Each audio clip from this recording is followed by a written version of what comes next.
Hello again and welcome to another Ominous Origins podcast with me, Casey.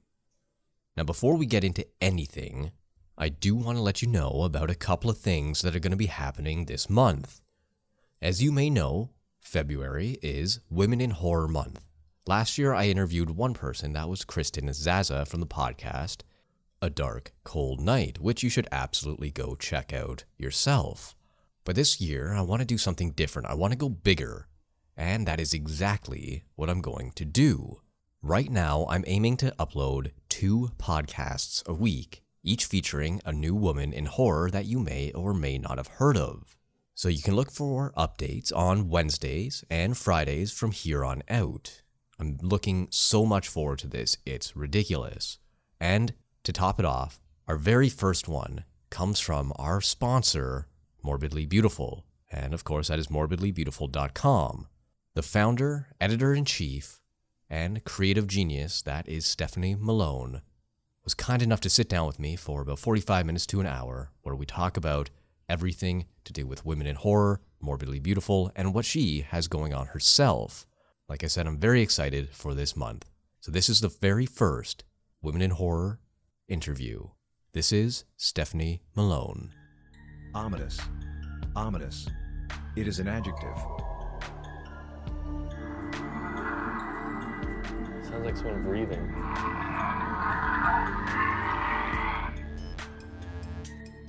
Ominous. Alrighty, so Stephanie, we were just talking actually a little bit about women in horror and how we put out a casting call, so to speak, for people who are interested in showcasing their work. And I'm sure we're both as surprised as we can be about the response we've gotten so far. It's been up, 3-4 days? And we've Yeah. already got, how many people do you think we've got so far? I would say maybe a dozen. I've kind of lost count, but the responses keep flooding in, so. Yeah, which is very encouraging because Yeah. you never know when stuff like that goes out. So in that context, why do you think Women in Horror Month is so important? Let's get the hard questions out of the way. Sure. Well, I think that context actually is a good springboard for that conversation because, and to be honest, we put out a lot of, calls for various, contributors and content and feedback. And, a lot of times that stuff just kind of goes out into the void and maybe you'll get 1 or 2 responses. But, a lot of that stuff gets ignored. But when we post something like this, the response is overwhelming. And I think that's because it sort of reinforces how hard it is. This is something that you and I talked about, offline, is how hard it is to kind of get exposure and get recognition. I think it's so easy and I hear a lot of arguments where people say oh, do we even need Women in Horror Month? And don't you think women get plenty of coverage now, plenty of opportunities? There's women making films. There's women, in front of the camera. So kind of what's the big deal? And I think it's easy to sort of think, oh yeah, there's tons of opportunities for women because you see, and especially you see so many actresses. Horror is a great genre for really creating strong roles for women. And actually just posted an article on the site about why horror is such a feminist genre and how many great roles are written for women, both as antagonists and protagonists. And so that's easy to see that and say oh, well, there's this great opportunity for women. And there is in a lot of ways, but a lot of the behind the scenes, the people that aren't kind of front and center, they're still really struggling. They're struggling to find equality. They're struggling to find recognition. They're struggling to be in the same playing field as the men in a lot of ways. And, it really just reinforces that this is still something that's very needed. And, we still talk about the Scream Queens. We talk about the big directors, but especially on Morbidly Beautiful, we're really trying to make a point to talk about the FX artists and the, behind the scenes talent and the writers and the artists and the podcasters and the YouTubers and all of the amazing talented women in horror that don't have as much of a voice and as much of a platform and aren't as recognized and celebrated. There's a lot of women doing some amazing work that nobody really knows about. And there's a lot of areas in the genre where women aren't as well represented. And I think that's why it continues to be so important and such a big focus. Now, do you think that kind of what you touched on there with women not getting recognized in horror, do you think that's kind of a symptom of the widespread, I guess, Hollywood culture that is still very much run by men, for men, so on and so forth? Or do you think it's more isolated in the horror genre that these women, because it does have kind of as feminine as it is, and we'll touch on that in a little bit, it's still very masculine in the sense that, it's generally catered towards what men like. They like the violence, they like Yeah. the sex and the blood and the gore and all that sort of stuff. So do you think that the symptoms of it's just kind of like a rundown from the other genres within movie making? Sure. I mean, and to be fair, we've made a lot of progress. We continue to make progress. I don't ever want to, you know, sweep that under the rug and pretend that like Hmm. things aren't getting better and that there aren't more and more opportunities every year, which is exciting to see. But I mean, yeah, it's definitely a symptom of the bigger Hollywood machine. Right. And as we mentioned before, like I think horror's better than most genres. Like horror has really been at the forefront of change and being progressive and really like putting women front and center in a lot of ways, especially like with regards to great roles and giving opportunities for lots of great acting talent and giving opportunities for female directors to really kind of get noticed and take the reins. So, it's a great genre for that. But yeah, there's still, we had a lot of work to do. We had a long road to go. We made progress. But, by the same token, there's still a long way to go. And there's still lots of areas where there needs to be more recognition and there needs to be more opportunity. Yeah, absolutely. You mentioned, of course, acting and directing, but what are these other opportunities that you want to see women kind of excel and get more notification or notoriety rather than just like the stereotypical, or not stereotypical, but typical uh, big roles, like the lead actress Yeah. or the director? What other roles do you want to see more come to the forefront? Well, there's a push among, especially among female directors, to not only focus on female-driven stories and giving the opportunity at the sort of like the headline roles, but really having a set full of women, having a lot of women behind the scenes in various roles. Especially in the world of like FX and editing and sound design and lighting and all of these areas that are extremely important to the success of a film. They continue to be very male dominated. So, Mm, I think that there's now a concerted effort to you know, have more women on the set in these supporting roles that are equally important that don't get as much, obviously attention and recognition. And beyond that, like taking it outside of film, I mean, this genre is huge, and there's so right. many areas where women have a chance to make an impact. We do horror journalism. I mean, that's an area where, more and more women are starting to kind of be involved in that. But historically, that's been a very male dominated field, still continues to be. So, having more Mhm. voices covering horror, writing, more voices in the world of like music and writing and art and all of the different areas that impact the genre beyond just film and beyond just the like big roles that everyone kind of talks about and knows about. Yeah, so people generally associate the behind the scenes, especially of film, with men. There's not often a great deal of women directors or maybe producers a little bit more, but especially in the directing and uh, special effects field and stuff like that, like you said, it's very male dominated, especially in the horror realm when you think about, the greats like Tom Savini and people like that. It, why do you think that they just don't get the recognition? Obviously, there's women out there who are just as good, if not better, than these people who are doing it full time every day on major Hollywood films, be it horror or any genre. So, what do you think is the barrier that needs to be broken? Why can't people just accept that? Yeah, hey, Sally can do just as well as Jim. Oh, wow. I mean, that's a That's a tough big one. question. That's a loaded question. It's a little Lots of, bit, I mean, yeah, yeah. obviously, like years and years of, historical context tied into that.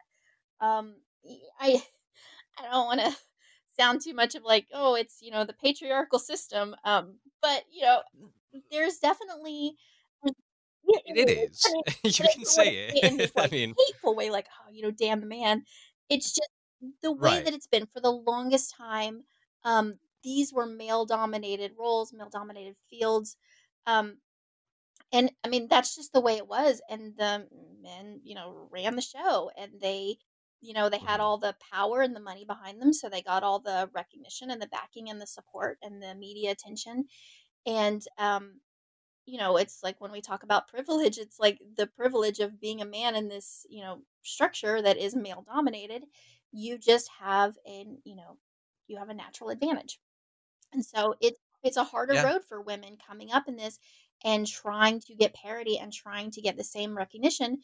And even if they get the opportunities, which is still kind of few and far between in a lot of areas, even if they get the opportunity, they don't have the same backing. They don't have the same access to exposure. They don't have the same kind of machine behind them. So they have to work, twice as hard to get half as much. And um, I think Mhm. that that's just because there's such a long history of women having such a small voice, if any voice at all. That takes a lot of time. And, as far as what needs to change, I think we're doing the thing that needs to change. Like this having, this like the month dedicated to women in the genre. And it's, obviously it's bigger than just the genre. We focus on the genre, but having a whole month dedicated to this, Mhm. having people, constantly talking about trying to shine a light on these issues and spotlighting these talented women that maybe don't have as much exposure, as much of a voice, and continuing to push and continuing to talk about that, hey, this is still an issue. And yes, we've made progress and let's celebrate that progress, but let's not forget that there's still a long road to go and we've got to keep working. Yeah, so the traditionalists tend to think, "Oh, they've made enough progress. So why do we need to keep supporting them in this sort of whole month thing?" And you could argue the same for other uh, organizations or people that have days, weeks, or months dedicated to them, like Gay Yeah. Pride. People still think, "Why do we have Gay Pride? It's accepted now. You don't need to have this anymore. Where's the Straight Pride? Blah blah blah blah blah." Yeah. And I think they're missing the point. A lot of those people think that, yeah, okay, just because you start at 0 and now you're at 10, it doesn't mean you're at 100 or where you want to be. Progress doesn't mean the journey's over. It Right. just means you've taken the first few steps. And I think that's where a lot of people kind of they don't want to accept it. Yeah. And maybe it's because they feel threatened, maybe because they don't think traditionally that women have the same abilities or whatever. And as time is moving on, obviously this is gonna go by the wayside. Like people are gonna never have that sort of um, disconnect again, where we all know that men and women can do the exact same thing. Yeah. Sure, there might be physical limitations. Like generally, a man is going to be stronger than a woman if you put two average side by side, but that doesn't mean the woman is less useful in certain aspects, right? Yeah. And you can just transfer that over to film or media in general, with especially horror. I mean, we talked about how feminine horror actually is if you stop and look at it. Generally, it's always a girl who survives the killer or the event or the ordeal. They're generally always the hero, especially in the good ones. And we just think, oh, yeah, but we don't remember Lori. We remember Michael. Yeah. Um, I mean, I think that anyone who champions women in horror month, um, champions like having a month dedicated to celebrating the underrepresented work of women. All of us, like, our ultimate goal, if you ask us, like, oh, what do you want to get out of this, it's to Mhm. not have to celebrate women in horror month. It's not have to celebrate because it's not necessary, because it's just, Yeah. there's parity and there's equality and this. And when people talk about, like, oh, okay, we haven't we done this to death, it's like the fact that we've made progress is representative of the fact that this is working. I mean, that's the whole point. Like, you do this so that every year, hopefully, it's better and better and better. And then, in the perfect world, you get to a point where this is completely unnecessary. We're not there. We're Yeah. a long way from being there. But people get so frustrated and they say, "Oh, well, you have this, this, and this now." I'm like, "Yes, because we're fighting for it." Like, and that's Yeah. why we fight for it. So you're basically just reinforcing why this is important and necessary and why we do this. And I get a lot of sometimes like flack because I talk about equality a lot. And I think it's hard because, and I understand this position, but men sometimes feel attacked because if you say, "Well, what Mhm. about the women?" They're like, they think somehow you want to recognize a woman just because she's a woman, or you want Right. to, you want something to exist, to be female driven just because like, Right. For the sake of it. yeah. And that's not what this is about. I mean, there's an incredible wealth of male talent that deserves to be recognized and supported, which we do recognize and support. I mean, if I'm going to list out a lot of my favorite filmmakers and films, they're going to be male driven, right? They're going to be like Mhm. male filmmakers. So this isn't about not celebrating the work of men and not giving men, you know, a platform and a voice, which I feel like they absolutely have. It's about, Right. there's a lot of talented women out there, and they shouldn't get something just because they're women, but they should have the same opportunity. They should have the same right to create and to be heard and to have a platform. And if, if a male comes along who does a better job, then obviously, the marketplace sort of like is going to elevate the superior work. But you have to start with a level playing field for that to play out, for it to be just about talent and about what somebody's bringing to the table. And as long as we have that level playing field, then it isn't about like, we shouldn't really, and I don't even like it when we have to talk about like, oh, that's a female directed film. Like, isn't that great? Like, it's a great film because, and a female did it too. Isn't that great? We don't have Right. to Right. say It's a little that. condescending Yeah. almost. Yeah. It Yeah. should just be, but like we kind of have to recognize it. Like, look, like we have to call it out and say there's incredible female talent Hmm. working that deserves more opportunity. So When it yeah, should just be that's an incredible talent. yes, You shouldn't have to preface it with yeah, it's a woman director, right? yes, Yeah, I totally get that. Yeah. I mean, uh, I really like that point you made about we do Women in Horror Month, so one day we won't have to. yes, That I've never thought about it that way before, and that's a really insightful thing to say, really, about how. Yeah, I mean, why do we need it? We need it to bring exposure to people who generally in everyday life may not get the exposure they deserve. But once they get that exposure, we won't need this anymore, which is a really great thing, I yeah, guess, when you can hit that point. yes. And I don't know, I just really like that. That's going to be like a soundbite quote. That's Awesome. that should be used in more things. That's really good. Um, yeah, I mean, Yeah. Well, we do the Women in Hormone Challenge over on our Instagram page for Morbidly Beautiful. hmm hmm And it's such a good like indicator because there are certain prompts that talk about like, oh, your favorite scream queen. And I mean, nobody struggles with that. Everyone can come up with, and you'll get a variety. You'll get tons of different options for that. You'll get hmm kind of the big names that you expect. But people can do that all day and night. But you start to put up some of the other categories, like you start to say, like, all right, like, you know, best screenplay by a woman, or hmm even, best film from last year that was directed by a woman, or Right. if you get even more granular, start to talk about best like female FX artist, or Right. any of those kind of specialty. People will struggle, and you will see the same one or two, like for everybody. There'll be like 100 people participating, and there's like a handful of names represented, and that wouldn't be the case if this was like if it was opened up and it wasn't just about women. And it is hmm indicative of the fact that, while there, like I said, while there's a lot of like opportunity for women, there's a lot of areas where you're going to struggle to find a name. You're going to struggle to think of somebody. You're going to, and that should tell you like, this is why we do this, because it's not Exactly. that easy, and it's not as ubiquitous as you think it is just when you first think about it. Right. Yeah, it's very surface level. Yeah. Yeah, like you see the face, you can associate Jamie Lee Curtis with Scream Queens, but can you name a female uh, or famous female director who's done incredible horror movies off the top of your head? Like you and I can, because they cover they got covered recently, at least the one I'm thinking of on Morbidly Beautiful, fairly recently with the Soska sisters, Yeah. right? But I mean, beyond that, it's becoming increasingly more difficult to think of famous horror female directors. It's Oh, becoming a little more mainstream with like how Wonder Woman was directed by a woman, and I think Captain Marvel was too. And these big movies are getting women attached to them.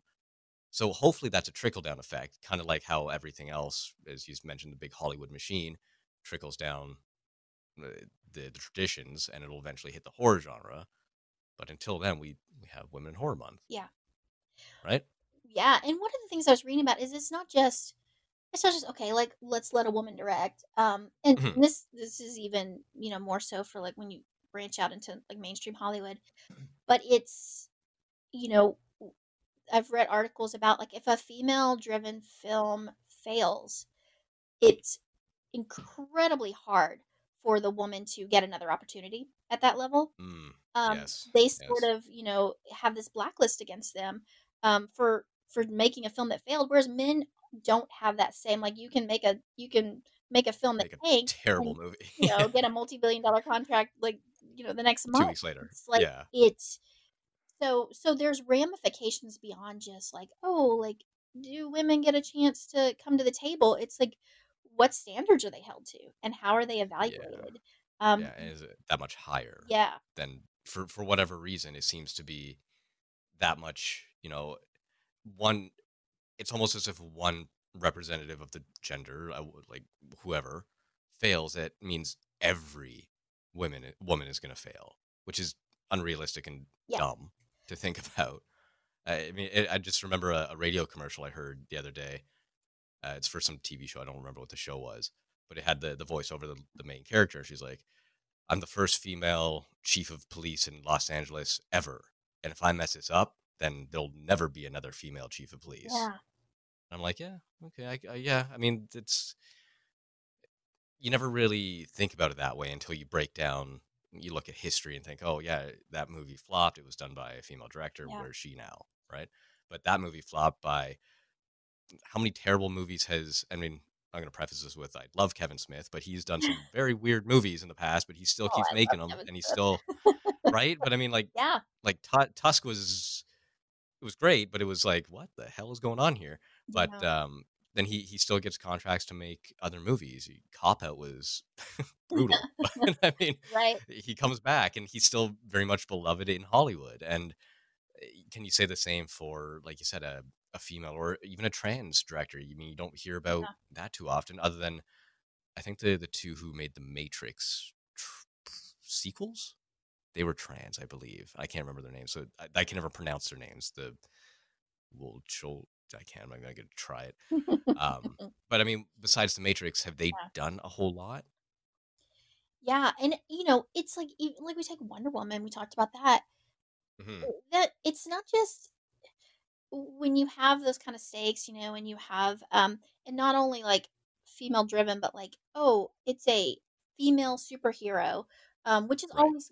always been a struggle to the studios for the longest time wouldn't make female driven superhero movies because they didn't think that their audience would It would put, respond. They didn't think a woman yeah, could carry a movie like that. And so Wonder Woman which, became not just like, oh, let's see if we can make a good superhero movie, but it's like it was like a test. Like, let's see mhm, if a female superhero can succeed. And so there's all right. this, like, extra baggage that comes with it. Besides, like any other, there's been superhero movies that have been terrible, that have bombed, that have tanked. Most of them, Yes, right? and Other than like the obviously, recent ones. obviously, we're still making them. We're still like putting huge Hmm. budgets into them. They're still like killing it at the box office. There's Hmm. still a huge industry. But with a female superhero movie, there's so much pressure. Even though Wonder Woman did really well. Like if Black Widow comes out and doesn't do well, I will go right Say, back to saying like, oh no, this is because like women really. I mean, Wonder Woman's the exception. Like that was the rare hmm thing, but other ones can't. And that's just the culture that we have to kind of constantly fight against. and it's a very weird dichotomy, I guess. I'm not sure if that's the right word, but I mean, Wonder Woman, if you look at the comics, has been one of the most popular and beloved characters since the beginning of comics. Hmm. So the fact that people are like, I don't know if this is going to sell. I don't know if people are going to want to see a superhero woman. People have been buying, and traditionally the comic book uh, audience is men. Yeah. They've been buying these books for decades. I think, don't hold me to this. I haven't fact checked it. I'm just kind of pulling this out of my ass a little bit. But I'm pretty sure that Wonder Woman is in the top 3 of DC's selling list. I think it goes Batman, Green Lantern, Wonder Woman, Superman. Really? I Superman's think. 4th. I Um, think so. The last time I checked the list, I'm pretty sure that's what I saw. That was long time ago, it was a few years ago, but I'm yeah. pretty sure she's in the top 3 or 4 regardless, I mean, I would definitely believe that. right? She's a great character, Yeah. and the fact that these studio executives are like, I'm not sure if this comic book character that sells 20 million comics a year is going to put butts in the seats because it's a female. Like, that's just ridiculous. You know, it doesn't make any It's sense. just dumb. Yeah. It doesn't.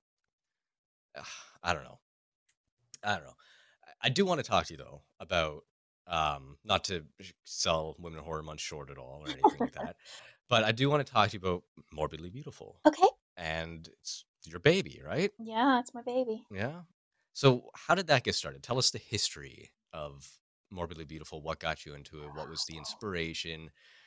All that kind of jazz. Delve deep into your whatever your the back of your mind and pull out those memories. I'm glad you said that because I feel like every time I tell this story, I'm always like, okay, I need to try to make this shorter. And I always try to make a shorter story, and it always feels like it gets longer.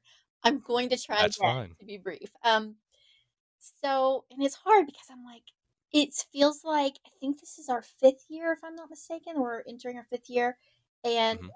it feels like I've been doing it for 30 years at this point. Like it's hard for me to remember a point when I wasn't involved with Morbidly Beautiful. But there was a point where I mean, I've been a passionate horror fan from since as old as I can remember. And I was watching pretty intense horror movies when I was really little, which either Hmm. means I had, great parents or or bad parents, depending on how you look at it. But I, really wasn't sheltered from anything, and I never had nightmares. They never like affected me. I just loved them. I have loved movies, in Hmm. general, and I always loved horror. So, and I was a writer. So, I was an English major in school and also went to film school. So I kind of have both of those loves. And yeah, so I was a writer and I loved being able to, and I had like personal blogs and stuff, and I loved being able to kind of express myself. But I had never looked at like horror journalism, which is kind of surprising. Um, but I had a couple of friends at the time who wrote for this horror website, and we got to talking. And they were like, "Oh my god, you would be." And at the time as well, I was working with a lot of indie films, and I was helping produce like micro budget type stuff, and I was art directing some films and doing some things. So I was kind of heavily involved with the indie horror scene. And a couple of my friends said, "You should audition for the site. You should write. You would be great." And I never really thought of it, but I was like, actually, that like I'm kind of surprised I hadn't thought of it. That sounds like a great thing. I would love to talk about horror. Hmm. So I was working on a film. I was helping produce and working in art direction on this kind of micro budget indie film. And I decided my first piece was going to be interviewing the guys behind this film. And so I had this really great interview. They gave me these amazing answers. I put it all together. Did a couple of other like audition pieces, wrote about some other stuff I was really passionate about. And once I did it, it's one of those things like you don't realize how much you want to do it until you do it. And then it becomes a thing that you're like consumed by. Hmm. So once I wrote these pieces, I was so proud of them. And they were so excited to have them published. Submitted them, and just had kind of really shitty timing because right at the time that I was going through this process, the site was basically folding. I didn't realize this. It was kind of happening Hmm. behind the scenes.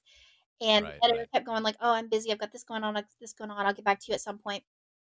And a long time had passed, and I was like, "Look, like, this is kind of a timely piece. They're excited to see it published. You have any timing estimates?" And then she was basically like, look, I have to take a step back from the site. I'm not going to be able to do it. So I was like, Mm. and so, but then it's like in my head, right? Now it's like consumed me. Now I'm like, I've convinced myself that this is what I'm going to do. I've got people who are excited. I have things, and I've realized like there's things that I can talk about. There's ways that I can. I loved the thing that I loved about it is it was another way for me to help support indie horror, which is something I'm really big in. I'm really big into the indie scene and Mhm. supporting, those people who are kind of doing it on their own, the DIY filmmaking, and really trying to, have a unique voice and get it out there. And so, um, I was like, I kind of had this moment of like, well, what do I do now? And I started thinking about it, and I thought about like all of my interests and all of my kind of skill set. And I was a writer, I was I knew a lot about film. I had gone to film school. I was really passionate about horror. I also happened to luckily be a professional web designer and a graphic designer. Handy. So yeah, so I had kind of this broad skill set, and I thought like, well, I could just do my own site. And that had never crossed my mind, and that was a big undertaking, but I thought like, all right, well, I've got these articles written, I've already got content ready to go. Um, Hmm. I'm just gonna build my own site. And so honestly, like in a weekend, I became obsessed. I don't think I slept for like 2 days. And I built this site from the ground up, not having any idea what it was going to be, where it was going to go. I didn't really have a plan. I didn't know what I didn't have any expectations. I just was like, I'll put it up. It'll be a platform. At the very least, I'll do some personal blogging and I get to talk about horror. Maybe I'll connect with some other horror fans, have a little community. It'll be a great outlet. And that's really how it started. And my friends who had basically convinced me to apply for the other site ended up coming over to my site and kind of helped me start kick things off. So it was great because they had lost one platform, but they had a new one to go to. And granted, I didn't have an audience, I didn't have traffic, I didn't have anything, but they were supportive. And so started with a couple people, and then I sort of picked up another couple of people from, people that I had connected with the community via social media, like people I'd met on Twitter, people I saw that were kind of out in the sphere that maybe didn't have a big home because I wasn't going to poach anybody from Bloody Disgusting or Dread Central, but for people who were just doing personal blogging, Hmm. they were kind of excited to come aboard a site. And honestly, it just grew from there and it grew so rapidly and it became a thing. And I never meant for it to be a thing. Not that I wasn't excited about it. It was just going to be this website where I dabbled and got to talk about my love of horror. And I realized like Hmm. other people were looking for the same thing. And then as the site grew, it gave me the opportunity because if you're somebody new starting out and you don't have credentials and you haven't written for other professional sites, it's very hard to get in the door in a Hmm. well-established horror website. Like you can't just go and you know to one of these bigger, established sites and say like, "Oh, I want to write," and then just get a job. So this Right. gave me a platform to bring on people who were passionate, who had this great voice, and who had a lot of talent, but who didn't have any experience, and they were able to grow with the site. So I have people that have been on here since the beginning, and we've exponentially grown, especially the past couple of years. We've got a pretty big staff now, but in the Hmm. beginning, um, there were people that started out that like this was their first foray into horror journalism, just like it was for me, and they were able to grow with the site, and they're some of my best like contributors right now. Um, People that started off with like no background and no experience that wouldn't have been able to go anywhere else, but were able to give an opportunity, and they have like an amazing voice, and they're creating incredible content, and now we're like this family, and it's I look at it now and I look at what it's become and how it continues to grow, and I'm really just blown away. And I think if I had tried to plan that in the beginning, it wouldn't have worked. I think the fact that I went in with no expectations and just went in with passion and excitement is really what gave me the springboard to make it what it is today. Yeah. I mean, that's part of the thing with starting something of your own is that expectation. Hmm. You never know how well something's going to do. And like, I have that experience with the podcast. When I first started, like, first time I got 5 downloads on an episode, I was like, oh my God, Yeah. this is the greatest day of my life. And it was probably just me refreshing the page to see if anybody, and it counted that as like a download or something. But in my mind, like, I'm Joe Rogan now. Like, this is, Yeah. I'm the best.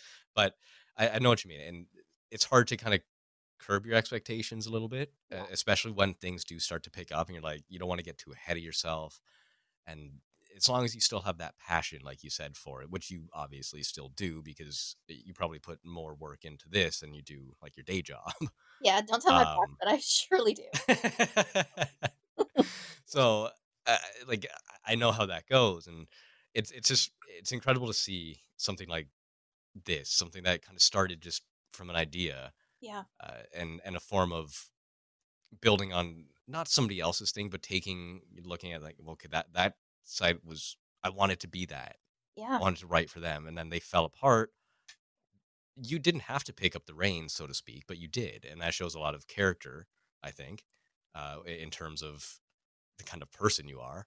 and to continue on with it, because a lot of people, once it gets a little overwhelming and they start putting in like 40, 50 hours a week into a side gig, I guess you could call it, Yeah. they kind of burn out and they close her down because they just don't know what else to do. They lose their personal life, or it starts affecting other aspects of their life. But if you got the passion for it, just keep going at it, right? Yeah.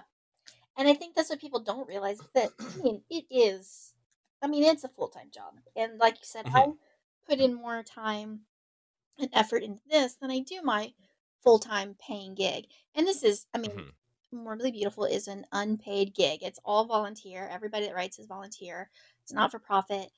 So we're just doing it for the love and we're doing it for the passion. And yeah, I mean, there's days where I'm like, what am I doing? Where I'm stressed and overwhelmed, and I'm working 100 hours a week, and I'm like, okay, who needs sleep? But and I think honestly, if it was just me, it would be easier to say, yeah, I don't. This is too much. I'm going to scale it back. I don't really Hmm. know if I want to do this, but because I've been fortunate enough to build a team and to have Hmm. all of these incredibly talented and passionate people who believed in me enough to join me in this journey and who support me and who like they could and there's writers on the site now that have written for like major websites and major publications and who have made films and who've done all of these things who could go anywhere and do anything, and the fact that they choose to write for me and the fact Hmm. that people who have, once they've gained a certain amount of experience, they continue to stay with the site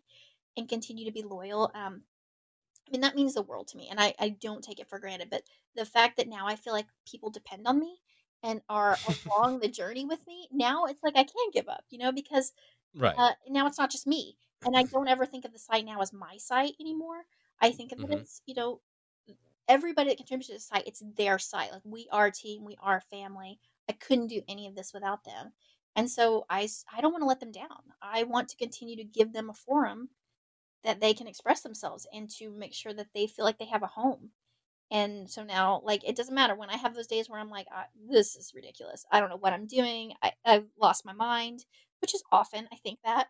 Um, it's fleeting. I have those thoughts and then I'm like, nope, I'm doing this for a reason. People believe in this for a reason and it's important. And so that's what keeps me going. And I'm Yeah. grateful for that. Well, I think you kind of nailed the nailed the head on the hail is what I was going to say there. Wow, that's always a good I don't know that phrase. start to a sentence. Yeah, neither do I. So let's start it. No, I really think you nailed it when you said that even though people have experience on the website and gained a lot of experience and have written for uh, other sites, I don't want to say bigger sites because I don't want to discredit A little Morbidly bigger. Beautiful at all. But I know some of them have written for Screen Rant, and I think I saw Bloody Disgusting on Really a couple of disgusting. people's sort Yeah. of resumes on there.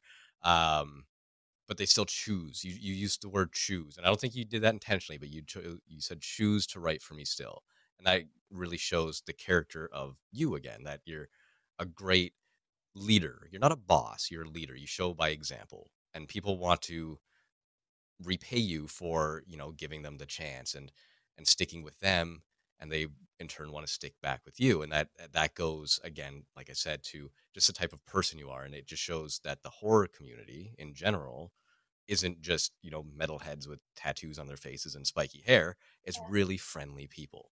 It's one of the really close knit communities, I think, in the media genre and in film especially. There's a lot of support.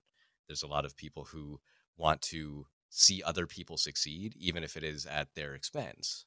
Um, and I say that in like, if you're up for an award for a movie, for an indie film or something like that, and you lose, you're still going to be happy, genuinely happy, not just like the fake, yay, but Yeah. you're actually happy for the other person who won because you know what they went through to make what they did.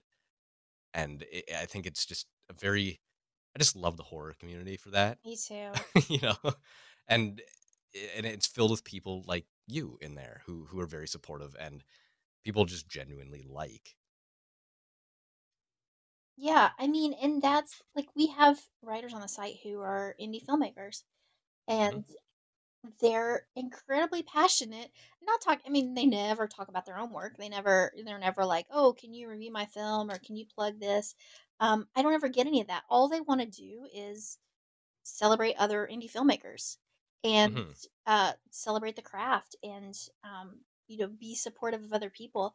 I mean, and that's true for, like, we have people who are horror authors who love to review other books and, Hmm. bring light to other authors. And, I mean, that's around we have people working in all fields in the genre that work on Morbidly Beautiful, and that's all they all wanna do. They just wanna celebrate other people, and it's pretty amazing. Like you said, it's like there's not an ounce of selfishness in the group. Everyone just wants to um, prop up other people, and Yeah. I think that's incredible. Yeah, I agree. That's like one of the things that gets me out of bed every day and keeps me energized and excited. Is just knowing that, like, there's other people who share this passion that I have and who are excited to be a part of a community and who just want to embrace the community and be supportive and be cheerleaders and super positive and horror gets such a bad rap for being so like um you know I don't even know like the adjectives people use, but you did, yeah, like the description that you gave of like we're all just super like broody and emo and dark and like black Or serial heart. killers ourselves. Yeah, You we know, hate the yeah. world Yeah. um and that's just not true at all. There's Yeah. so I much mean, all you have to positivity. do to prove that is you kill a dog in a horror movie and watch Oh everybody god. go, "What?" Right? Like, Yes. that shows the humanity in and of itself. Like, Yeah. it's a no-no. Never do that. I know, there's, like, whole Alrighty. communities built around that and whole, like, I know. websites dedicated to Oh, out yeah. films where they kill the animal, which is I always find that like, I'm a huge animal lover, I should preface this, but I find it kind of funny that we're like, "Yeah, kill as many people as you want, no problem, but don't dare kill a dog or kill a cat," or, that's just a outrage, it's pretty funny. Yeah, well, because people know what they're getting into. Yeah. People know they're gonna die in a horror movie. A dog doesn't. Yeah, He's just hanging out, right? yeah. And there's nothing sadder than that whimper or that, like, little cry a Oh. dog makes. Just, like, it really honestly ruins a movie for me when that Really? happens. Yeah, like, I can't sit there if that happened, I'm like, "Yeah, well, yeah, I was okay with this movie." Now I'm just like, Yeah. "Why? That was a creative choice you made as a filmmaker to do that, you son of a bitch." But, yeah, no. Oh, lights went out. Now they're back. Oh, no. Weird. We got a snowstorm today, so. Oh, wow. Snow oh my god, I think it's, like, 75 degrees here or something. Oh my god. Yeah, I Yeah. think it's, well, that Fahrenheit, I don't know. It's probably, I don't know what's freezing in Fahrenheit. We use Celsius up here. You're in Canada, right? Yeah, yeah. Oh, I'm from yeah. Canada. Yeah, I'm in Texas. Yeah, I don't know. We're It's like probably like 50, I guess, would be about right. I don't know. oh, But yeah, we got like 4 inches or 5 inches of snow this morning. So oh, I'm kinda jealous, I'm not gonna lie. I don't love be. snow, we never get snow. I mean, it's Well, a yeah, miracle. you're down in Texas, right? Yep. Yeah.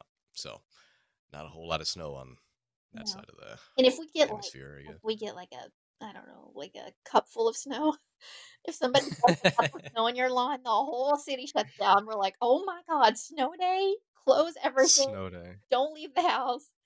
It's Well, that means kinda more great. time for horror movies. Oh, yeah, I mean, I'm like a kid, I'm like, "Give me a snow day any day." Any excuse to just like, "Oh, I can't leave the house, sorry. I guess I have to lay Yeah. in bed and watch horror movies all day, darn." It's the best. Oh yeah. I wish. We, Yeah, I know, you last see year we had like one snow day, and that's because it was freezing rain oh and god. the streets were literally like ice rinks. Yeah, It you guys have was, to be buried in it, like, yeah. that's to, like, Did you see the big? an avalanche. Yeah. Did you see that big storm on the east coast of Canada No, last week, 2 weeks ago? They no. got, oh, what was that? That 4.5 feet. People's houses were literally buried. Ugh, An avalanche hit outside of a town called St. John's in Newfoundland, and yeah, it just went right through a bunch of homes, and the streets were, people were opening the doors and they couldn't leave because it was just like the imprint of the door in the snow. I mean, is it wrong that that sounds Good times. amazing? That's wrong, right? I shouldn't think I mean, I understand. I totally get the appeal because you're not used to it. yeah. But I'm sitting here like I could really go for some dry heat right I now. bet, yeah, we always want what we can have, right? Anything that we Yeah, absolutely. so grass is always greener. That's why you got to live in like middle to northern California. I think they still get Oh, yeah. some seasonage over there, but still like reasonable. You get a little bit of snow, but it's not like you can't leave the house. Yeah. California's kinda perfect all the time. That's really not fair. Minus the earthquakes. Oh, well, yeah, there's the earthquake. There's always something, right? There's always something. There's always something. Anyway, alrighty. Thank you again, Stephanie, for joining me today. I'm gonna leave all that in. That was Okay. great banter. No, great. It was good. So thank you for joining me on this. Any plugs you want to throw out there? Any obviously people can find you at Morbidly Beautiful if they've listened to the podcast before. It's right at the beginning. They know all that. Anything else you want to share? No, just yeah, morbidly beautiful. We're doing a lot of cool stuff. We've got a big growth plan for this year. We added our news division. We're bringing new Mm-hmm. podcasts onto the network. We're growing our social channels. We've got tons of Women in Horror Month content coming this month. Yes, We've got the which is challenge exciting. over at Instagram at Morbidly Beautiful Horror. Um, so yeah, I mean, and I've seen like what the writers are working on. It's pretty amazing stuff. I mean, there's like tons of great interviews, really insightful editorial analysis pieces, um, Mm-hmm. podcasts that are going to be focused on Women in Horror Month, just across the board, lots of great stuff. So I'm super excited. It's an amazing time. We also do stuff like Pride Month. We do a really big thing for Pride Month. Um, Mm-hmm. there's regular months of the year where we kind of do a big, push for different things. So yeah, that's basically it. Just want people to kind of check that out, follow us on social, and stay connected because we've got a lot of cool stuff coming up. Awesome. Can't wait to check it all out. And again, you can find all that at morbidlybeautiful.com. So once again, that was Stephanie Malone, owner, operator, founder, and editor-in-chief of morbidlybeautiful.com. My name is Casey, and this has been the Ominous Origins podcast. If you like what you heard, please feel free to leave a review on iTunes, Apple Podcasts, or Stitcher, or wherever you get your podcasts. Every little bit helps, especially reviews. So if you can spare a moment, that would be incredible. You can find me on social media, on Twitter at HorrorShotsProd, as in production, or on Instagram at Horror Shots Photography. That one doesn't get updated as much as I would like, but I'm hoping to do some more projects in the near future, so keep an eye out for that. Or you can join our Facebook group at Horror Shots. Lastly, if you do want to support the podcast monetarily, you can absolutely do so at Patreon, and that is at patreon.com/horrorshots. Or if you're interested in some merchandise featuring the Ominous Origins logo, some original work, or the traditional Horror Shots logo, you can do that as well. The Redbubble link will be in the description. Until next time, when I have a brand new interview for you, I'm looking very much forward